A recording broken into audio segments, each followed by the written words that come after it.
بڑھتے ہیں شوبز کی دنیا کی جانب اور آپ کو بتائیں کہ ہم جو زندہ ہیں تو پھر جون کی برسی کیسی۔ لفظی جمالیات اور زندگی کی تلخیوں سے لبریز اشعار کے خالق جون ایلیا کی آج 20ویں برسی منائی جا رہی ہے۔ منفرد لب و لہجے اور صاحب اسلوب شاعر اپنے مداحوں کے دلوں میں آج بھی زندہ ہیں۔ جون ایلیا سادات کے ادبی گھرانے کے چشم و چراغ تھے۔ 14 دسمبر 1931 کو امروہہ میں پیدا ہونے والے جون ایلیا نامور فلسفی اور دانشور سید محمد تقی اور معروف شاعر رئیس امروہی کے بھائی تھے۔ 3 بار اپنے ظہور کی داستان کو خود خوب بیان کرتے ہیں۔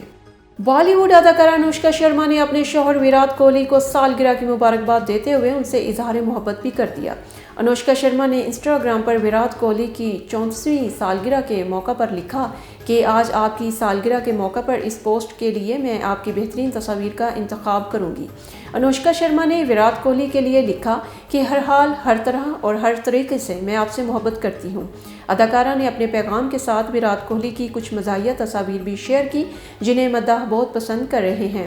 انوشکا شرما نے اپنی پوسٹ میں ویرات کوہلی کی بیٹی کے ہمراہ بھی تصویر شیئر کی۔ پاکستان کی معروف اداکارہ اشنا شاہ نے شوبز انڈسٹری میں دھوکہ دہی کا انکشاف کرتے ہوئے بڑے راز سے پردہ اٹھا دیا۔ سماجی رابطے کی ویب سائٹ ٹویٹر پر پیغام جاری کرتے ہوئے اشنا شاہ نے لکھا کہ کیا میں آپ کو انڈسٹری کا ایک راز بتاؤں؟ اس میں زیادہ تر لوگ فراڈیے ہیں۔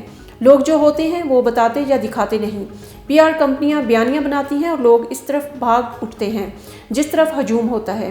ایک اور ٹویٹ میں اداکارہ نے لکھا کہ مجھے اچانک خیال آیا کہ دھوکہ دہی معمولی چیز نہیں ہے بلکہ اس کی جڑیں شوبز کے تمام اقسام، چاہے وہ فلمیں، ٹی وی، فلاحی کام ہو یا کھیل کا شعبہ ہو، دھوکہ دہی کا تناسب زیادہ افسوسناک اور قدرے مایوس کن ہے۔